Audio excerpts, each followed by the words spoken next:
యమా ఏమంటివి మానవ జాతి నీచమా?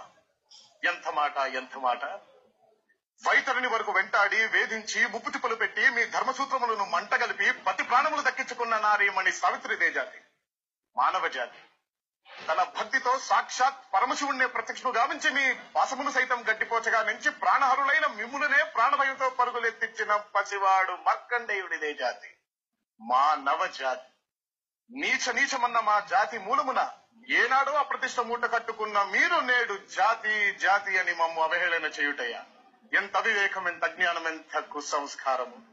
నేటి నుంచి దేవుడు అధికుడు నరుడు అధముడు అన్న కించ భావాన్ని కూకటి వేళ్లతో సైతం పెకలించి వేసద. ముక్కులు పొండే ముక్కొట్టి దేవతలు, దిక్కులు నేలే అష్ట దిక్పాలకులు, మనుగడనిచ్చే పంచభూతములు సైతం జయహో నరుడా అని హర్షించే విధముగా ఆ సింహాసనం అధిష్ఠించదా. స్వర్ణ మణిమయ రత్న ఖచ్చితాలంకృతమైన ఈ సభా మందిరమున అకుంఠిత సేవారక్ష పరివార సమూహ మధ్యమున భూతల పరిరక్షణ ధర్మ నిలయమైన ఈ రౌరవమున సర్వదా శతదా సహస్రదా పాప పంకిలమైన కుల మత జాతి కూపమును సమూలముగా శాశ్వతముగా ప్రక్షాళన గావించదా. ఎన్ని డౌట్స్?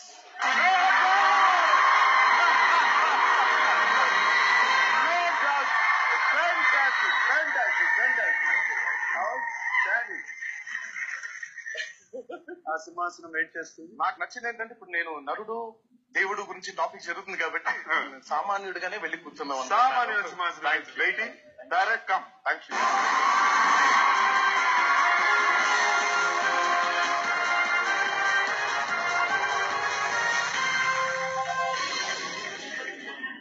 గూస్ బంప్స్ వచ్చి నిజంగా ఉచ్చారణ వాట్ ఎవర్ ఎంత పర్ఫెక్ట్ గా ఉంది. తాతగారు బ్లెస్సింగ్స్.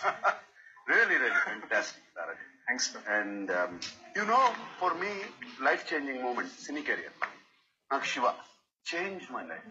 అండ్ నేను కూడా ఒక రాడికల్ స్టెప్ తీసుకుని ఓ కొత్త డైరెక్టర్, ఎవరో తెలియని వాళ్ళు, అంతా కొత్త టైప్ ఆఫ్ స్టోరీ, అప్పుడు కొన్ని స్టోరీస్ కాదు స్టెప్ తీసుకుని శివ నా కెరీర్ నే మార్చింది, మై లైఫ్ చేంజ్ అక్కడ. ఐ రిమెంబర్ బికాస్ శివ తర్వాత Telugu film industry before Shiva after Shiva అని మాట్లాడుతున్నాను. అవును, వాజ్ ఎ ట్రెండ్ సెట్టింగ్ నాకు చేంజ్ చేసింది. అండ్ సమ్వేర్ నేను విన్నాను నీ నాన్నకు ప్రేమతో కూడా నువ్వు అంత బాగా నీకు ఇష్టమైన ఇది అండ్ స్టెప్ అండ్ నీ 25th ఫిలిం కింద చూస్ చేసుకున్నావు. What is your feeling about? నానక్ ప్రేమతో was never a film for me బాబాయ్. నాకు సుకుమార్ గారితో సినిమా చేద్దాం ఎప్పటి నుంచో కోరిక. కాకపోతే భయం. అంటే ఆది, సింహాద్రి, మా సినిమాలు చూశారు, నేను ఫైట్ చేయడం చూశారు. బట్ బాగా నాకు స్టోరీ ఓరియంటెడ్ ఫిల్మ్స్ చేయాలని బాగా ఇష్టం. అంటే తెలుగు సినిమాలు చూసుకుంటే తాతగారి సినిమాలు, ఏఎన్ఆర్ తాతగారి సినిమాలు, అప్పట్లో శోభన్ బాబు గారి సినిమాలు, కృష్ణ గారి సినిమాలు మనం చూసుకుంటే బాబాయ్ ఎంత స్టార్లు అయినా సరే కథకే ఇంపార్టెన్స్ ఉండేది. బాగా అద్భుతమైన చిత్రాలు. ఇప్పుడు కూడా మనం చూస్తే వాటిని నిజంగా ఇలా మనం ఎందుకు చేయలేము, ఇలా మనం నిజంగా కథను ఎందుకు చెప్పలేము.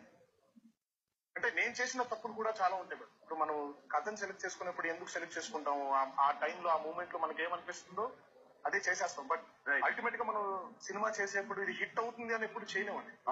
మనకి తెలియదు. రిలీజ్ అయిన తర్వాత ఆడియన్స్ చూడాలి, వాళ్ళకి నచ్చాలి, వాళ్ళకి నచ్చిన తర్వాతే మనకి వాళ్ళు ఇచ్చే రివార్డ్సే హిట్. అందుకే కదా తారక్ హీరోని కథానాయకుడు అన్నారు.